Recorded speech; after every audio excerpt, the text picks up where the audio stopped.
encontrou, diga amém. Amém. Diante de tamanho evento, Simão se prostrou aos pés de Jesus e declarou: afasta-te de mim, Senhor, pois sou um homem pecador.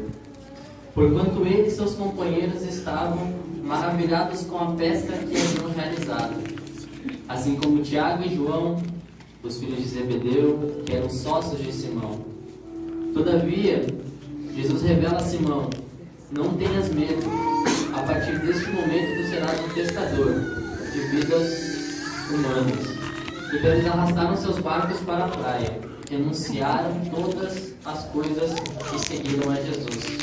Peço que a igreja mantenha sua Bíblia aberta e abra ela comigo em Atos dos Apóstolos, o capítulo de número 2. Vamos ler apenas o versículo 14 e o 41, para que a igreja venha entender o que o Senhor quer falar contigo nessa noite. Atos dos Apóstolos, o capítulo de número 2, o versículo de número 14. Capítulo de número 2, versículo 14. A igreja encontrou, diga amém? Amém. Assim diz a palavra do Senhor. E aconteceu que, colocando-se em pé, juntamente com os 11, Pedro tomou a palavra e em alta voz pregou à multidão reunida: homens judeus e todos os que habitais em Jerusalém, permitais que vos esclareça o que passa. Dei, pois, atenção às minhas palavras. Agora o versículo 41. Assim todos quantos aceitaram a sua palavra foram batizados. E naquele mesmo dia juntaram-se a ele cerca de 3.000 pessoas. Amém, igreja? Pastor, senhor, por favor.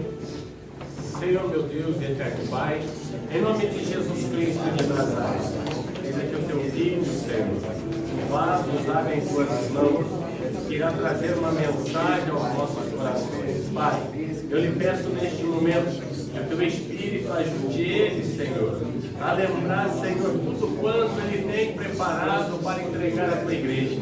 Que o teu Espírito nesta noite venha falar na boca do teu servo, Senhor, como já tem feito. Em nome de Jesus Cristo nós lhe pedimos.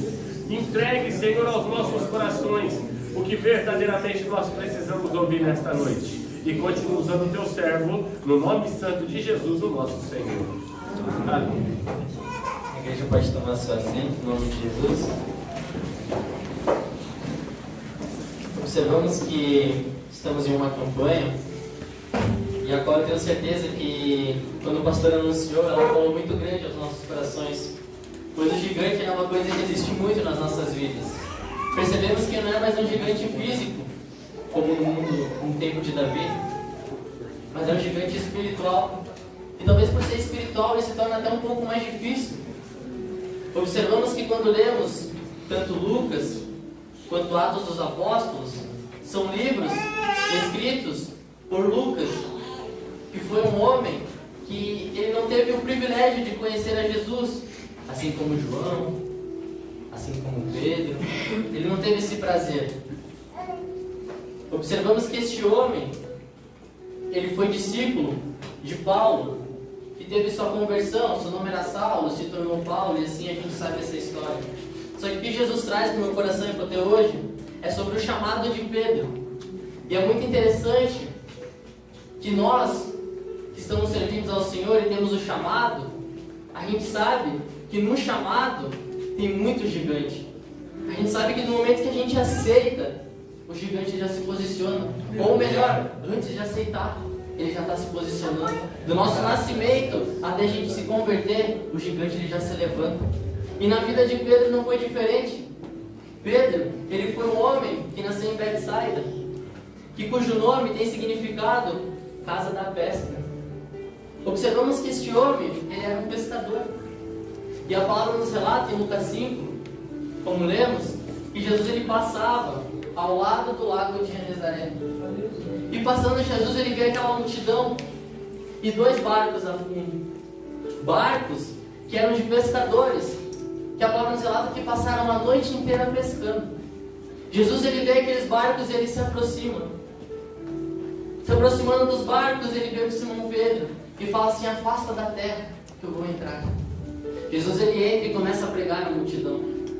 E eu imagino comigo Pedro esperando Pedro esperando o Senhor pregar, mas o que o Senhor quer no meu barco? Eu passei a noite inteira pescando, nada eu consegui. Eu sou perito em pesca, mas nada eu consegui.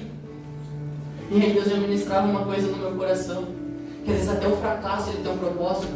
Eles passaram a noite inteira pescando, homens peritos. Pelo menos um peixe poderiam ter pegado. Mas às vezes até no teu fracasso Deus está colocando um propósito. Aleluia! Por que eu digo isso? Porque talvez se eles tivessem pescado que seja 2 peixinhos, eles não iam dar atenção para Jesus. Mas a palavra fala que nada. As redes estavam vazias e aqueles homens estavam lavando elas. Um significado, quem sabe, de desistência? De largar? Não sei. Mas eu vejo assim. Ou seja, não vamos mais pescar nada. Vamos deixar aqui e vamos descansar. Só que de repente Jesus entra e fala, ele prega a multidão e depois ele olha Pedro e fala assim: Pedro, vai-te ao mar alto. Pedro de uma forma ele olha e fala assim: Senhor, a gente pescou a noite inteira, Senhor, e nada a gente pegou, mas porque o Senhor está falando eu vou. E aí, uma passagem que a gente sabe muito, que o choro ele dura até uma noite, mas a alegria ela vem pela manhã. Isso quer servir ao Senhor. Às vezes o teu fracasso ele está durando uma noite, igreja, mas quando tu tem a certeza que o Senhor está na tua vida, saiba que o sucesso, a vitória, a tua alegria, ela virá pela manhã. Aqueles homens eles recebem Jesus no seu barco. Eles são conduzidos até o alto mar. Então Jesus ele fala assim: lancem as redes do lado direito. E a palavra nos relata que quando eles lançam, vem tantos peixes que eles ficam maravilhados com aquilo. Aí Pedro, ele olha ao Senhor e fala assim: Senhor, afasta-te de mim, porque eu sou um homem pecador. E Jesus ele olha, imagina Jesus olhando para Pedro, igreja. E talvez foi assim o teu chamado também. Falando assim: Senhor, eu sou tão pecador, eu sou tão falho. Mas Jesus ele olhou para ti e falou assim: não temas, a partir de hoje tu serás pescador de almas. Pedro, eu estou te tirando desse cenário que tu estava, Pedro, desse fracasso, e tu vai pescar almas, Pedro.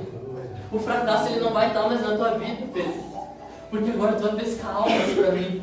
E é muito interessante que o pastor já nos ensinou que ele pegava o que era vivo e matava, que seria o peixe. E agora Jesus dá um ministério para ele e fala assim: tu vai pegar o que está morto e vai dar vida. Só que aí é muito interessante, pastor, porque e quando ele nega quem deu a vida para ele? A palavra nos relata no Evangelho de João, o capítulo de número 6, o versículo 68, que muitos discípulos estão seguindo a Jesus. E a igreja que quiser pode me acompanhando na Bíblia. João capítulo 6, versículo 68. Eu vou passar em alguns. Muitos discípulos seguiam a Jesus. E de repente ocorre uma conversa entre aqueles discípulos. E eu imagino que o inimigo começa a injetar a dúvida na cabeça deles. Aqueles discípulos começam a pensar assim: essas palavras são muito duras que Jesus explica. Será que isso é verdade? Será que o que ele está falando é verdade? Será que ele é o Messias? Será que ele é Jesus mesmo? Será que ele é aquele que vai me salvar? E o inimigo ele começa a injetar a dúvida na cabeça deles. E quantas das vezes nas nossas vidas não é assim? Tu já aceitou Jesus, tu já viu o extraordinário dele na tua vida, mas de repente, um momento em que tu esperou demais no teu íntimo, a dúvida vem na tua cabeça. O inimigo bota aquele gigante de dúvida a fazer tu pensar: será que isso é verdade? Será que o que o Senhor me apresentou é verdade? Será que aquela promessa que Ele me fez há 2 anos atrás é verdade? Será que eu devo seguir a Jesus mesmo? Será que talvez a direita não é melhor? Ou eu vou pela esquerda? E eu vejo que tanto aqueles que seguiam quanto os 11, os 12, eles param. Só que Pedro ele vai lá e toma a frente, ele fala assim: Senhor, para quem iremos nós? Ele já responde por todos.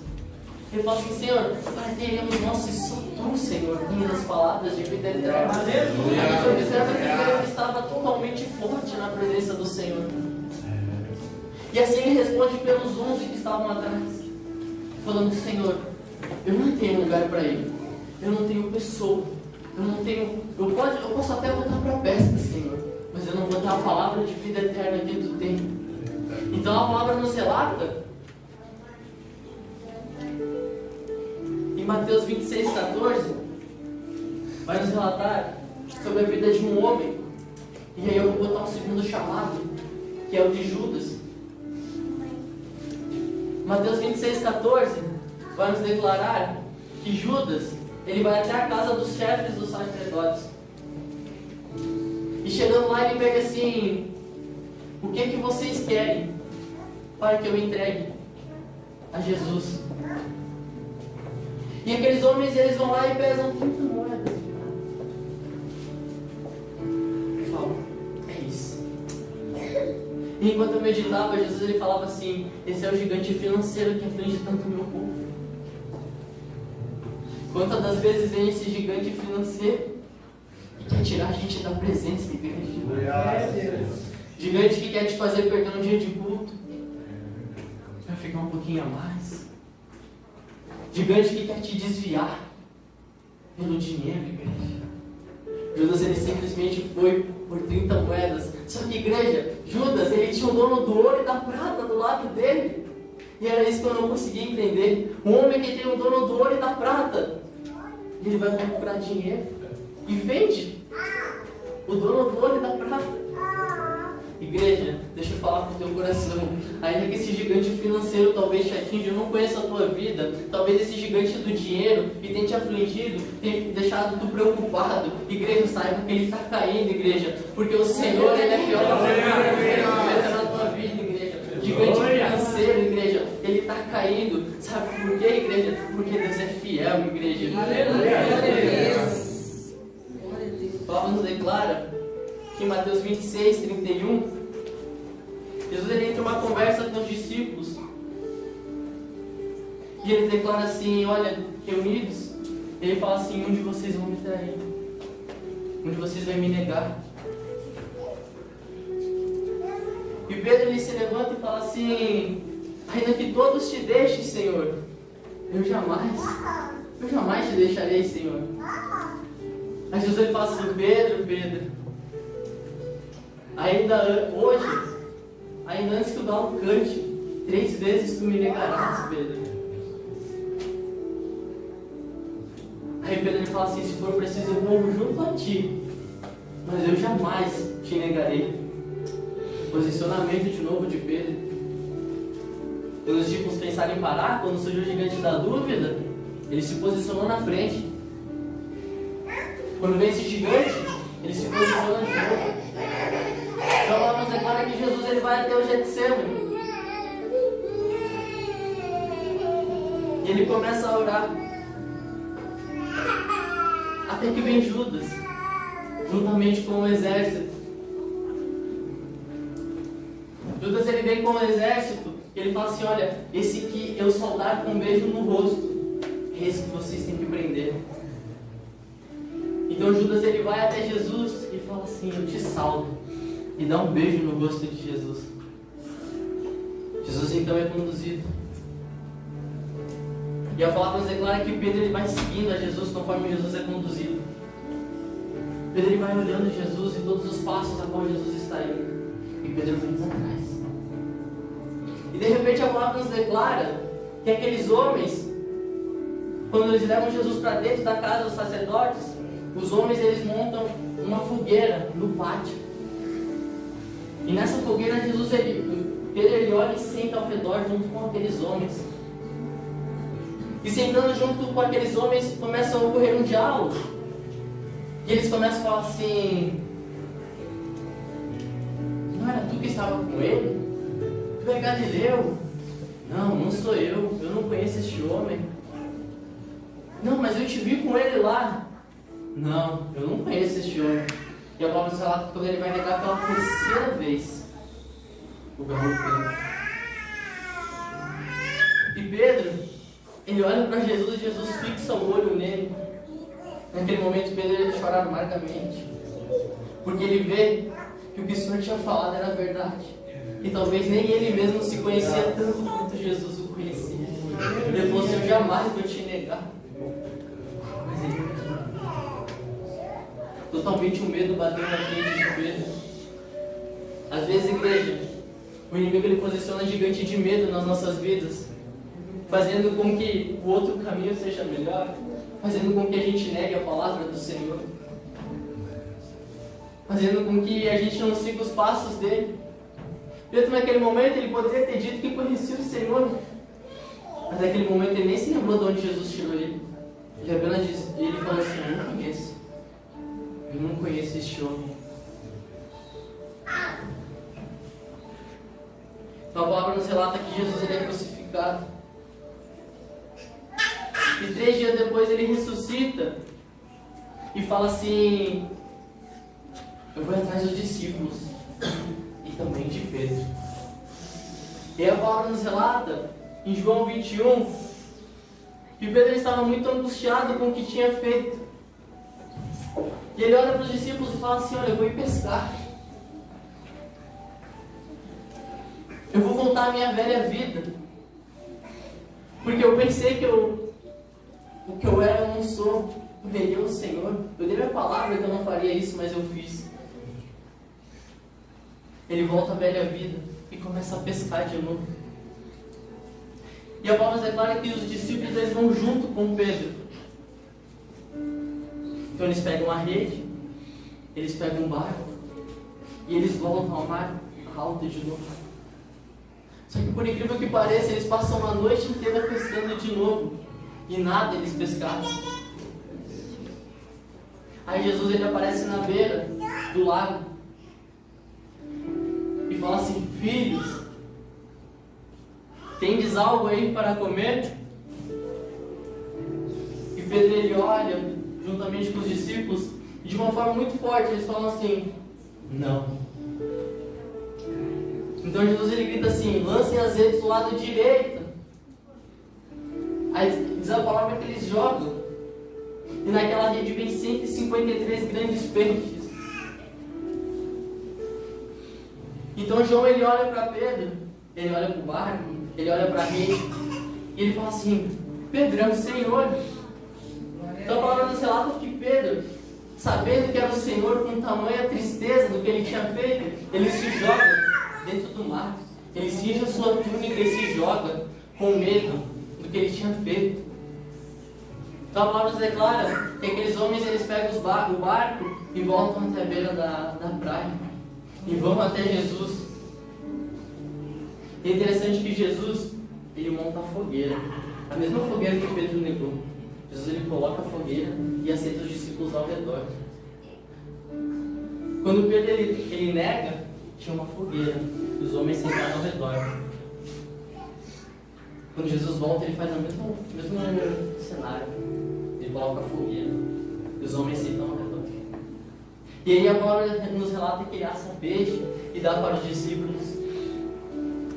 E aí quando eu meditava nisso, o Senhor falava assim, que às vezes o inimigo, ele monta o cenário para nos destruir, igreja. Ele monta todo o cenário, ele bota tudo gigante. Ele bota a dúvida, ele bota o medo. Ele bota as coisas que querem te fazer parar de seguir a presença dele. Só que Jesus, de uma forma extraordinária, se for preciso, ele monta o mesmo cenário, a fogueira. Mas é para te exaltar. O cenário que o inimigo faz querer tu parar, Jesus ele faz para te exaltar. E é isso que Jesus ele faz quando ele volta para os discípulos na beira da praia. Ele monta todo o cenário. Igreja, cenário que o inimigo montou para a tua derrota, o Senhor está armando. Pode ser até parecido, mas vai ser para a tua vitória, igreja. Esse cenário de derrota não vai ser para a tua vida. O Senhor está montando um totalmente para a tua vitória. A palavra nos relata que o Senhor entra em uma conversa com Pedro. E naquele momento, Pedro ele fica restaurado. E aí vem uma coisa que o pastor falou. O inimigo ele até tem força para te colocar no chão, mas é o Senhor que tem poder para te levantar de pé.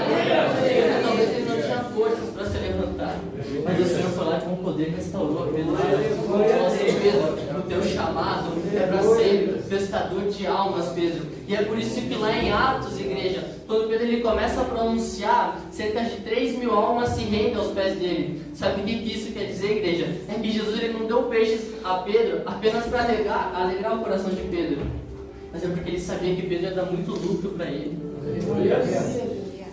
Sabe por que Deus te tirou daquele pecado? Sabe por que Deus derrubou aquele gigante? Te tirou daquele mundo? É porque ele sabia que através da tua boca Muitas almas iam se render aos pés do Senhor. A tua palavra. Muitas almas iam se render aos pés do Senhor. Pedro, tu não é para ser pescador de peixes, Pedro, mas tu é para ser pescador de almas, Pedro. Pedro, tu vai lançar a palavra como se fosse uma rede, e no momento em que tu puxar almas no rio, Pedro, não vai vir mais peixe. Não vai vir mais peixe para tu matar, mas vai vir almas para tu dar vida, Pedro. É assim que o Senhor faz nas nossas vidas, igreja. Ele tira a gente do mundo em que a gente está no fracasso, que a gente está enfrentando gigantes. Ele derruba o gigante e dá uma nova oportunidade para nós. Que é assim, agora tu vai pescar almas. Assim foi o meu chamado e assim é o chamado de vocês, igreja. Você nasceu para fazer a obra e para pescar almas para o Senhor, igreja. Gigante que o Senhor... que apareceu na tua vida, o Senhor está colocando por terra nessa campanha, igreja. Observamos então que Pedro, ele pesca muitas almas para o Senhor, cerca de 3.000. E assim nas nossas vidas, igreja, é saber dar valor ao chamado que Deus nos deu, é saber que o gigante ele surge, mas é Deus que coloca no chão. E é a diferença que surge entre Judas e Pedro. Judas ele não escolheu, ele não foi escolhido ao Senhor para trair. Pedro ele não foi escolhido ao Senhor para negar. Mas ambos tiveram as suas próprias escolhas. Assim a gente tem as nossas próprias escolhas. Só que a diferença é que Judas ele foi fraco e ele se entregou. Só que Pedro, mesmo com um pouquinho de fé, ele continuou. Ele sabia, ainda que hoje está doendo essa dor, ainda que esse gigante está me afrontando hoje, eu vou permanecer firme, porque eu sei que aquele que me fez a promessa, ele é fiel para cumprir. Sabe o que é? O inimigo, ele te faz proposta, e proposta ela tem prazo. Agora a promessa é feita de Deus, sabe? A promessa ela não tem prazo de certo, igreja.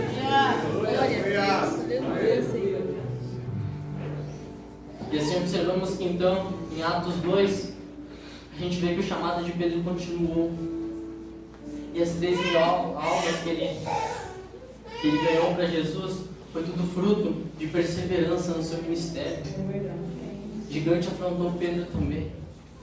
O gigante veio da dúvida, o gigante veio do medo, o gigante de cansaço. Todos que nós enfrentamos. Mas a diferença é que ele persistiu. Judas também teve um gigante, só que ele parou. E aí que surge um ponto na nossa vida, igreja. É o momento de parar, o momento de continuar. É o momento de continuar, igreja. A campanha que veio para derrotar o gigante é porque eu sei que ambos de nós temos muitos gigantes. Mas é Deus falando assim, o gigante vai cair. Porque vocês não vão ter o mesmo final de Judas, mas vocês vão ter uma história abençoada como a de Pedro. O seu nome vai estar marcado, igreja, e ele já está lá no colo do Pai. Senhor, assim, eu agradeço a oportunidade de nome.